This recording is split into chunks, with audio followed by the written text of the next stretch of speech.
No one noticed when George Miller's hands trembled as he signed the paperwork at the scrapyard. The engine was dead. The windshield cracked. The seats torn, but it was the last thing his wife had touched. George only needed enough money to buy one train ticket, to get his daughter Emily out of town before the debt collectors seized their home. Just as the tow chain wrapped around the bumper, a black limousine pulled up. Vivian Carter stepped out, examined the chassis number, and said 5 words that changed everything. "I'll buy it. $1 million. But 12 hours earlier, George Miller had been a different man, not broken yet, not desperate enough to sell the memory of his dead wife for the price of a train ticket. George was 39 years old, though his face carried the weight of 50. Lines creased the corners of his eyes from squinting at engine parts under fluorescent lights for 20 years. His hands were perpetually stained with motor oil, the kind that doesn't wash out no matter how hard you scrub. He lived in a rental house on the eastern edge of town, the kind of neighborhood where eviction notices appeared more often than birthday cards. He was a mechanic by trade, or had been.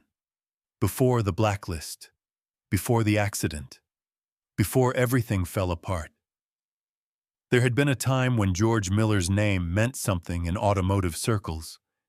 He'd designed a fuel efficiency modification that had caught the attention of major manufacturers. Then they'd made him sign papers that turned his innovations into their property. Then they'd pushed him out. Then they'd made sure that no one else would hire him. His daughter Emily was 8 years old. Small for her age, but sharp as a tack. She had her mother's dark eyes and her father's stubborn chin, and a way of watching the world that made her seem older than her years. She'd learned not to ask for things they couldn't afford. She'd learned to pretend she didn't hear the arguments through thin walls when bill collectors called. She also had a medical condition that required specialized treatment in the city, 200 miles away. It had started as fatigue, then progressed to episodes where her heart would race for no reason. The appointment was scheduled for 48 hours from now, if they missed it. The doctor had said in that careful what doctors have when delivering bad news, the window for effective intervention would close. George understood deadlines. The eviction notice taped to his front door gave him 72 hours. The medical appointment gave him 48. The choice was simple and impossible: save the house or save his daughter. He chose Emily. He always chose Emily. Vivian Carter, at 42, had built an empire on precision and ruthlessness. She ran a technology conglomerate that specialized in automotive innovation, the kind of company that appeared in business magazines with headlines about disruption and vision. What those magazines didn't mention was that Vivian had spent the last 6 months hunting for a single piece of evidence, a prototype vehicle that contained proof of corporate espionage, stolen patents, and possibly manslaughter. That vehicle was sitting in George Miller's driveway, its engine cold and dead, its true value hidden beneath layers of rust and broken dreams. Vivian had her reasons for being in that scrapyard. None of them involved charity. The supporting cast assembled around them like pieces on a chessboard. Ronnie Bledsoe owned the scrapyard, a man whose smile never reached his eyes and whose handshake felt like touching something unwashed. Clinton Marsh worked for the debt collection agency, the kind of man who used legal paperwork the way other people used brass knuckles. Corbin Hayes was a fixer for a rival corporation, specializing in making evidence disappear and witnesses forget. Then there were the others: Ingrid Chen, Vivian's attorney, who trusted no one and believed in nothing except verifiable facts. Dr. Serafina Wallace, the pediatric specialist who would either save Emily's life or watch the opportunity slip away. Bonnie Martinez, a journalist who had been tracking corporate malfeasance for 3 years and was one story away from either a Pulitzer or a lawsuit. All of them were about to collide in a scrapyard on a cold Tuesday morning. George had tried everything. He'd worked as a day laborer, hauling boxes at the warehouse for $12 an hour. He'd done electrical repairs under the table for neighbors who paid in cash and sympathy.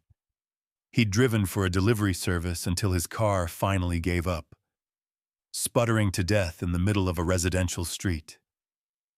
The bank wouldn't help. George had called them twice.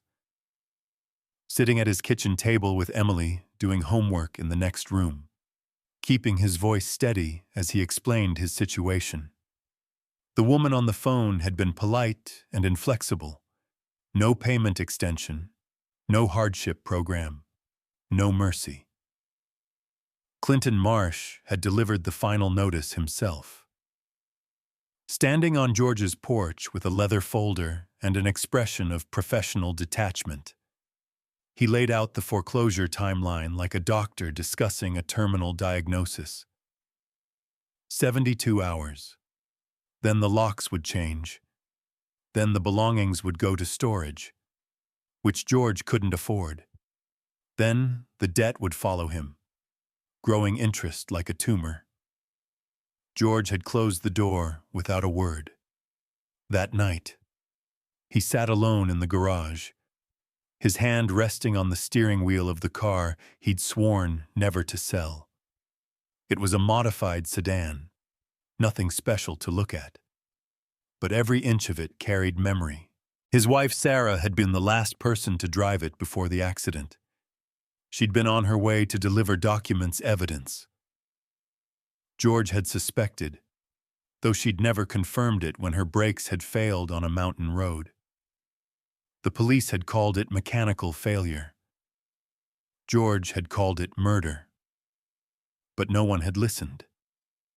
They'd looked at him with the kind of pity reserved for grieving widows who see conspiracies in coincidence. Now, 3 years later, George sat in that same car and made a decision. Emily needed treatment. Emily needed a future. Emily needed a father who would do whatever it took. He would sell the car. He would buy one train ticket. He would leave this town and never look back. The scrapyard opened at 7 in the morning. George arrived at 6:45. Emily silent in the passenger seat. The sky was the color of old concrete, heavy with the promise of rain. The air smelled of rust and decay, that particular scent of things being reduced to their component parts, stripped of history and purpose. Ronnie Bledsoe was already there, leaning against his office trailer with a coffee cup in one hand and a cigarette in the other. He was a man whose entire business model depended on other people's desperation. He knew the look of someone who had run out of options. He could smell it the way sharks smell blood in water. George explained what he needed. Ronnie walked around the car slowly, making a show of examining it. He knocked on the hood like he was knocking on a coffin, the sound hollow and final. He peered through the cracked windshield, running his finger along the spider web of fractures. He kicked the flat tire with theatrical disgust, then spat on the ground next to it. The performance was deliberate. Ronnie knew that desperation made people accept less. The longer he drew it out, the more obvious George's need became, the lower the final offer could be. It was a kind of cruelty that wore the mask of business. "This thing," Ronnie said, his voice thick with contempt. "You're lucky I don't charge you to haul it away." George kept his voice level. "I just need enough for a train ticket. One ticket, that's all." Ronnie's smile was a slash across his face. "Single dad. Huh. Nobody cares about that here. This is business, and business says your junk is worth scrap metal prices. Take it or leave it." George took it. He had no choice. Emily stood a few feet away, her small hand touching the car door handle. George saw her lips move in what might have been a prayer or a goodbye. When the tow truck's chain wrapped around the bumper, Emily turned away. George did the same. Neither of them saw the man standing in the shadows by the fence, taking photographs of the chassis number with a professional camera. Corbin Hayes had been following this car for 3 months. He lowered the camera and pulled out his phone, dialing a number he had on speed dial. When the voice answered, Corbin said just 3 words. "It's here, now." Then he hung up and waited. The limousine appeared like a dark ship cutting through fog. It was a vehicle that didn't belong in this part of town. Gleaming black and immaculate against the rust and oil stains of the scrapyard. When it stopped, the rear door opened, and Vivian Carter emerged. She wore a charcoal suit that probably cost more than George's annual rent. Her hair was pulled back in a style that suggested efficiency rather than fashion. She moved with the kind of confidence that comes from knowing exactly what you're worth and refusing to accept less. Everything about her spoke of power exercised without apology. But Vivian didn't look at George first. She looked at the car. She walked past Ronnie without acknowledgement, as if he were furniture. She walked past the tow truck driver who had stopped mid-motion, his hands still on the winch controls. She walked past Emily, who stared with wide eyes at this woman who seemed to have stepped out of a different world entirely. Vivian approached the vehicle and crouched beside the driver's side door, her expensive suit touching the oil-stained concrete without hesitation. Her fingers traced a specific section of the frame, just above the wheel well, where a series of numbers and letters had been stamped during manufacturing. This wasn't casual examination. This was the precise movement of someone who knew exactly what they were looking for and exactly where to find it. She pulled out a phone, photographed the code, sent it somewhere, waited for a response. When her phone buzzed with confirmation, her entire posture changed subtly. She'd found what she came for. She read the code twice, then she stood, brushed off her hands, and turned to face the assembled crowd. The transformation was complete. She was no longer a woman examining a car. She was a CEO about to acquire an asset. "Who owns this vehicle?" she asked. George stepped forward, still wearing his work jacket stained with motor oil from a job 3 months ago. "I do." Vivian studied him with the same intensity she'd given the car. "Did you modify the engine yourself?" "Yes." "Who was the last person to drive it before it broke down?" George's throat tightened. "My wife. 3 years ago." "Why are you selling it now?" "I need a train ticket." Vivian's expression didn't change, but something shifted in her eyes. She looked at Emily, then back at George. "You don't know what you're selling, do you?" "It's a broken car," George said. "That's all I know." Vivian turned to Ronnie, who had transformed from predator to sycophant the moment the limousine arrived. "Stop the process. I'm making a purchase." Ronnie laughed, a sound like oil over gravel. "Lady, with all due respect, this heap isn't worth—" Vivian held up one hand, her security detail. 2 men built like fire hydrants in expensive suits stepped forward from the limousine. Ronnie's laughter died. "I'll pay $1 million, Vivian said. Her voice was flat, factual, the way someone might state the weather or read numbers from a spreadsheet. "Wire transfer. Verified within the hour. The vehicle will be transported to my facility, sealed, and examined by my technical team. No one touches it except authorized personnel." The scrapyard went silent.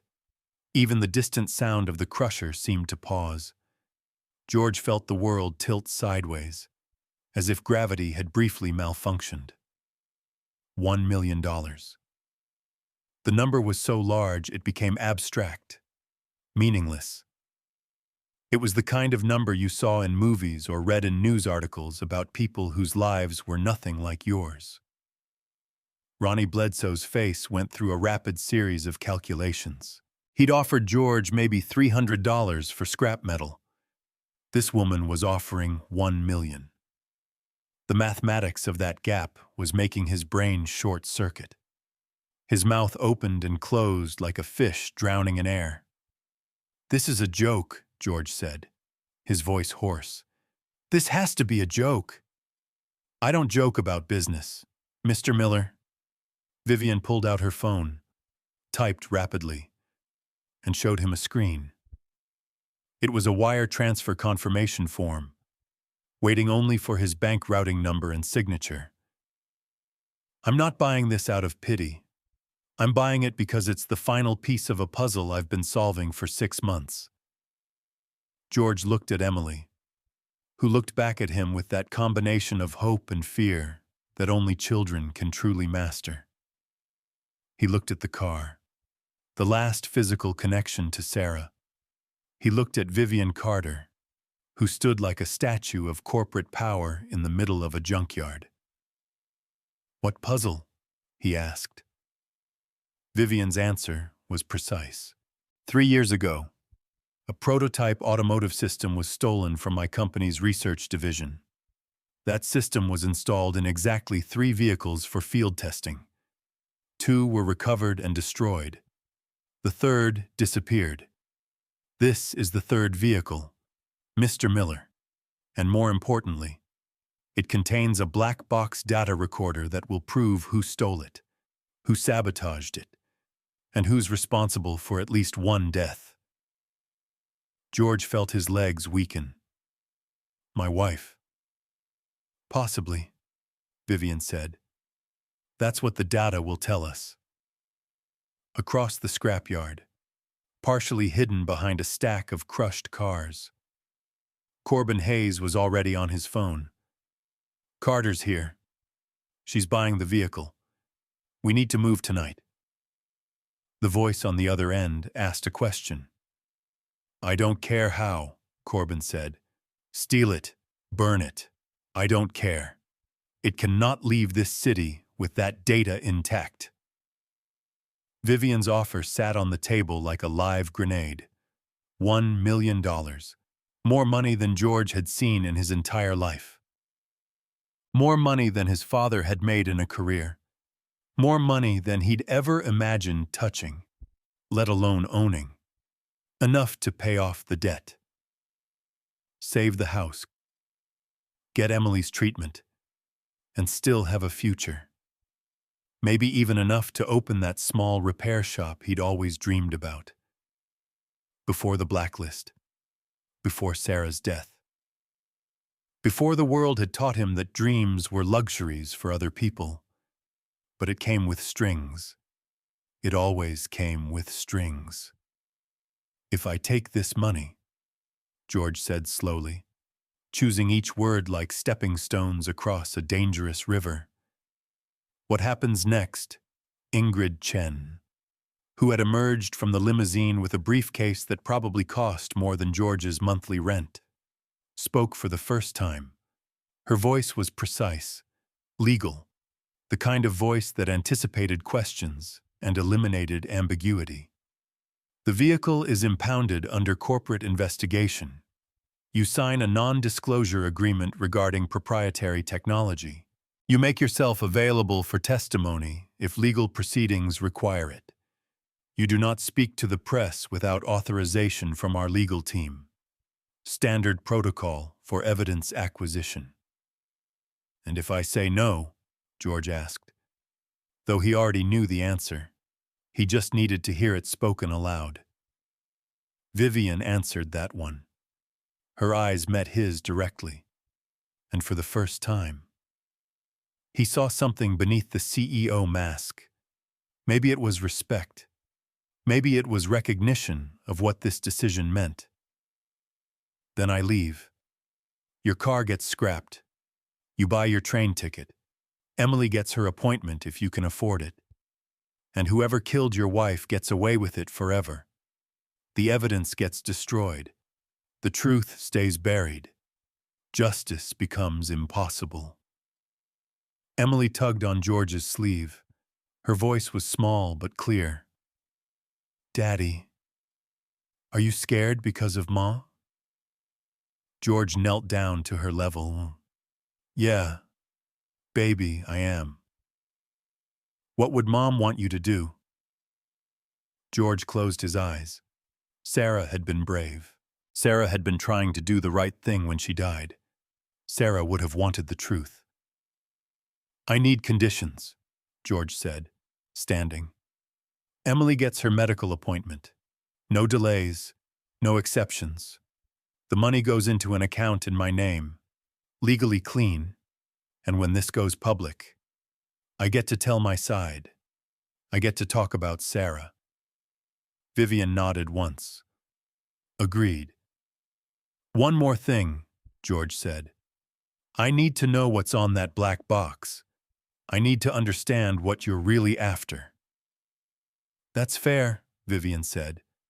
The black box will show unauthorized code modifications, remote access logs, and brake system tampering timestamps. It will show that someone hacked into your wife's vehicle and caused that accident. And it will show exactly who had the access codes to do it. George signed the paperwork with a pen that cost more than his weekly grocery budget. That night, George and Emily went home to a house that was no longer being foreclosed on.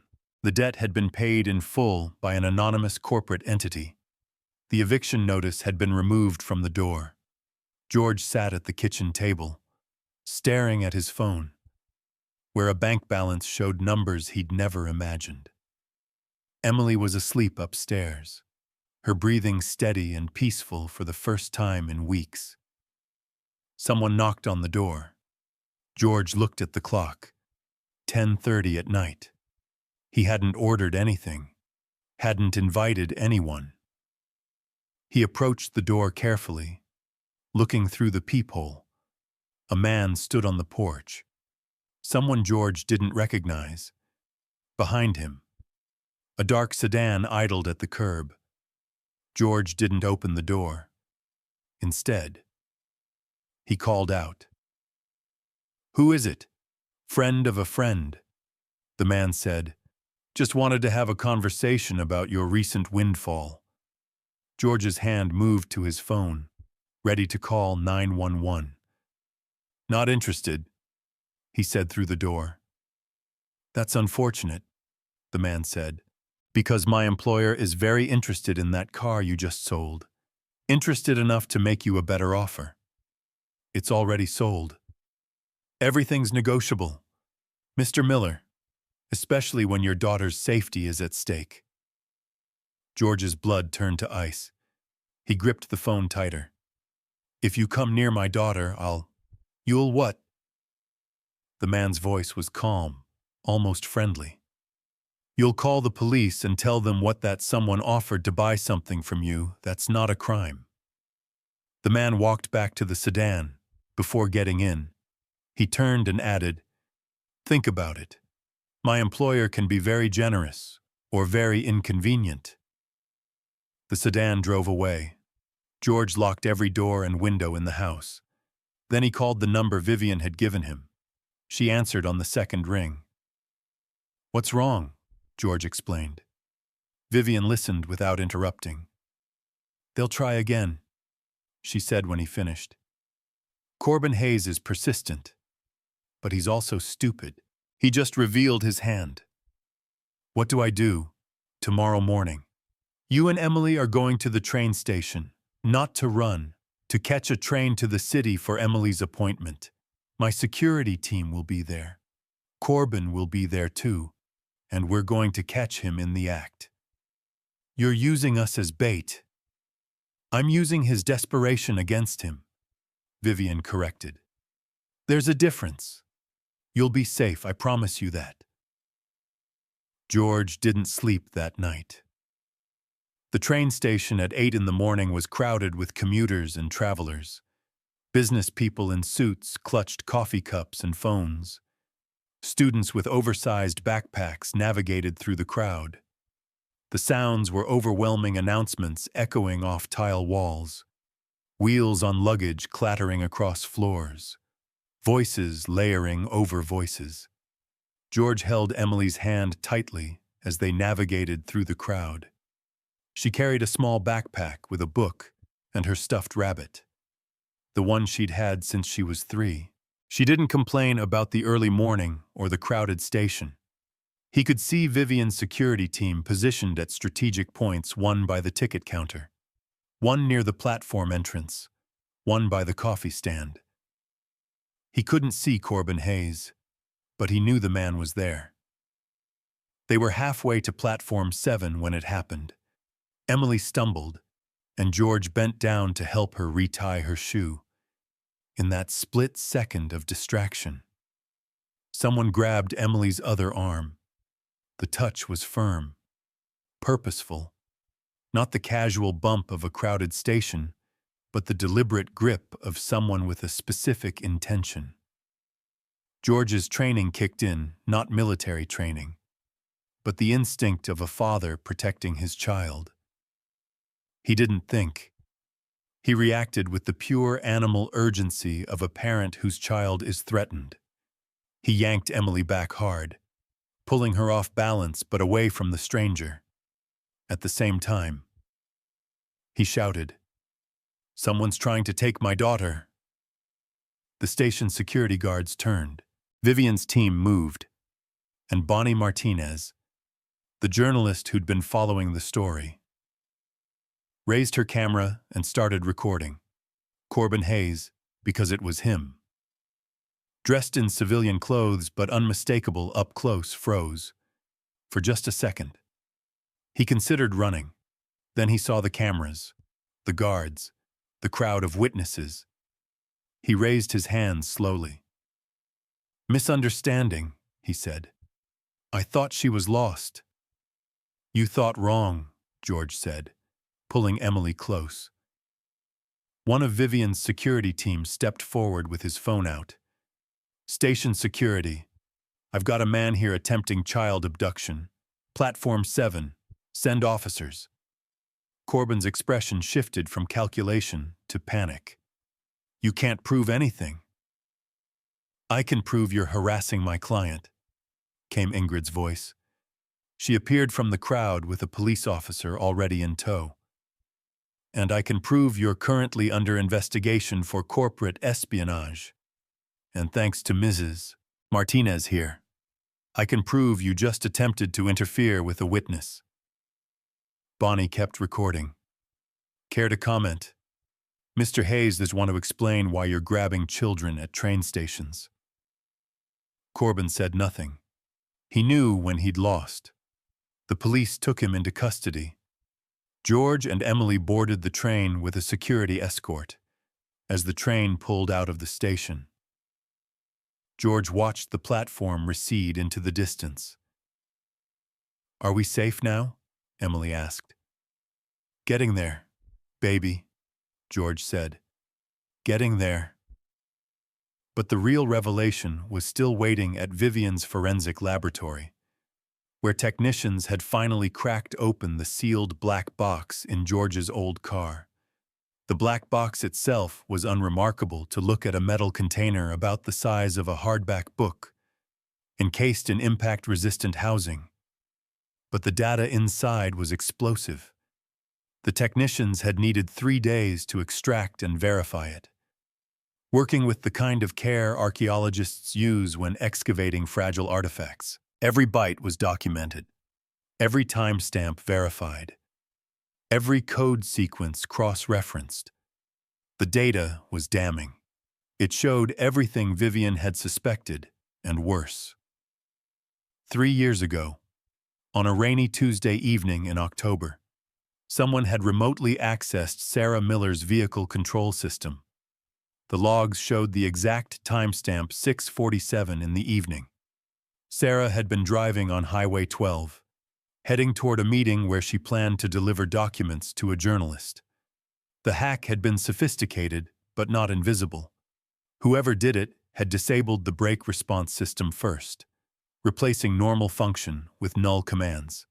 Then they'd locked the steering column through the electronic control unit.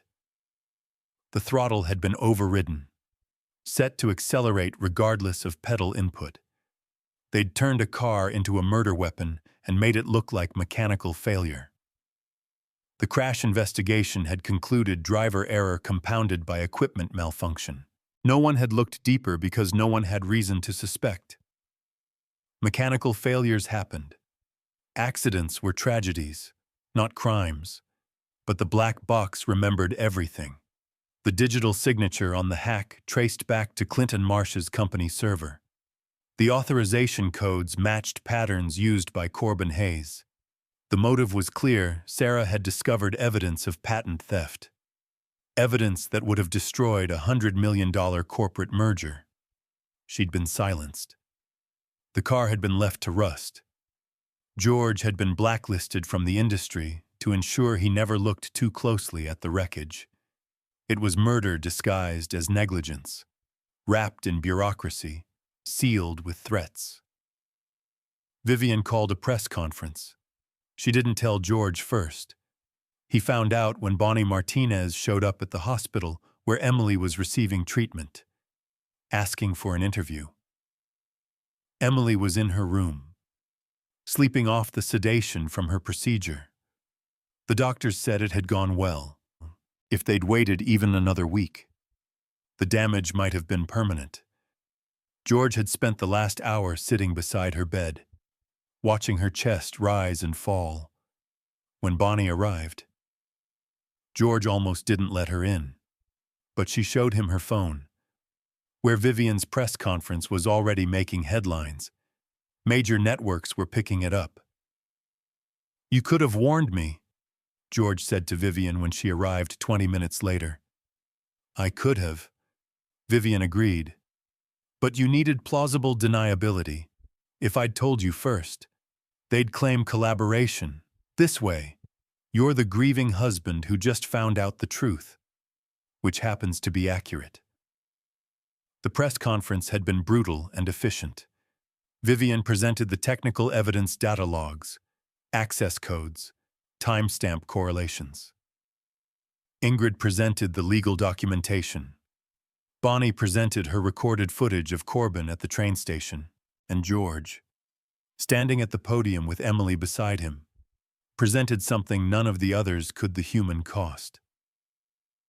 "My wife died because she tried to do the right thing," George said into the microphone. "And I almost lost my daughter because I didn't know what I was selling in a scrapyard. But now we know, now everyone knows." The questions came fast and aggressive. George answered them all. When someone asked what he planned to do with the money, he said, "Pay for my daughter's treatment, fix up my house, maybe open a small repair shop, live a quiet life." "Don't you want revenge?" George looked at the reporter who'd asked. "I want justice. There's a difference. Revenge is what they did to Sarah. Justice is what happens next." Clinton Marsh was arrested 3 days later. Corbin Hayes cut a deal and testified against the executives who'd ordered the hit. The merger collapsed. 3 corporations faced federal investigations, and a stolen prototype design was returned to its rightful patents. Vivian didn't walk away clean. The investigation revealed she'd ignored early warnings about the patent theft because she'd been focused on quarterly earnings. She could have prevented Sarah's death if she'd acted sooner. She admitted that at a shareholder meeting. She apologized publicly. She established a fund for whistleblowers and their families. She restructured her company's ethics division with independent oversight. It wasn't redemption, but it was responsibility. 6 weeks after selling his car, George stood in the garage of his newly renovated house. The renovation had been modest, fixing the roof that leaked, replacing windows that didn't close properly, updating electrical systems that were one storm away from catching fire. The kind of repairs that made a house feel like a home instead of a temporary shelter from which you'd eventually be evicted. Emily was upstairs, healthy and energetic, doing homework and complaining about fractions with the kind of ordinary frustration that felt like a gift after months of medical crises. The doctors were optimistic, better than optimistic. They used words like full recovery and normal childhood and no long-term complications. Emily would need follow-up appointments, regular monitoring. But the emergency was over. The crisis had passed. George was building something new, not a car, but a small workshop bench where he could teach Emily basic mechanical skills when she was ready. How to use tools safely. How to understand what makes engines work. How to fix things instead of throwing them away. Sarah would have liked that. Sarah had believed in understanding how things worked, in not accepting easy answers, in looking beneath surfaces to find truth. The old car, the one that had started everything, wasn't scrapped after all. Vivian had it restored, not to working condition, but to museum quality. Professional restorers had cleaned every surface, stabilized every component, preserved it exactly as it had been on the morning George sold it. It was now displayed at her company's headquarters in a climate-controlled glass case with a plaque that read, "Sold for a train ticket, bought back for the truth." The plaque included a second paragraph, smaller text that explained the full story. Sarah Miller's name, the investigation, the conviction of the people responsible, the reforms that followed. It wasn't just a memorial. It was a promise that the company would never again choose profit over people. George had visited once, during the dedication ceremony. He'd stood in front of it for a long time, Emily's hand in his, while cameras flashed and reporters asked questions he'd answered so many times they'd become a kind of script. "Does it make you sad, Daddy?" Emily had asked when the ceremony ended, and the crowds thinned, and it was just the two of them standing in front of the glass case. "A little," George had admitted, because he'd promised himself he would never lie to her about important things. "But mostly it makes me proud. Your mom did something brave. She tried to stop people from doing wrong things. And we finished what she started. We made sure the truth came out. That matters." Now, in his own garage, George heard a car pull up. He looked out to see Vivian's limousine. She stepped out, carrying a folder. "Mr. Miller?" she said formally. "Ms. Carter." He replied with equal formality. Then they both smiled, and the formality dropped. "What brings you here?" George asked. Vivian held up the folder. "Job offer. My new ethics division needs a technical consultant. Someone who understands what it means to do the right thing when it costs everything.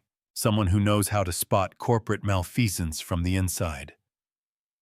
George took the folder but didn't open it. "I'm not looking to be a corporate whistleblower." "I'm not asking you to be," Vivian said. "I'm asking you to help me build a system where people like Sarah don't have to be martyrs, where doing the right thing doesn't cost you your life or your livelihood." George considered this. "I'd need to keep my shop, keep working with my hands. Consultation work, 20 hours a month. You set the schedule. And Emily comes first. Always. Always." Vivian agreed. George opened the folder. The salary was generous but not excessive. The terms were clear. The mission was simple: make sure the company never again chose profit over people. "I'll think about it," George said. "Fair enough." Vivian turned to leave. then paused. For what it's worth. Mr. Miller, I'm sorry. I should have listened 3 years ago. I should have investigated. I should have protected your wife. You didn't know her, George said quietly. No, Vivian said. But I knew the warning signs, and I ignored them. That's on me. She drove away. George stood in his garage, holding a job offer that would let him honor Sarah's memory by preventing other families from suffering the same loss. He thought about the broken car in the scrapyard, about the train ticket he'd almost bought, about the choice to sell memory for survival. In the end, that choice had saved more than his daughter's life. It had exposed a conspiracy. It had brought justice. It had turned scrap metal into something precious, the truth. George went inside, where Emily was setting the table for dinner. She'd cooked pasta, mostly successfully, with only minor smoke damage to the kitchen. "Dad," she said, "when I grow up, I want to be like Mom." George hugged her tightly.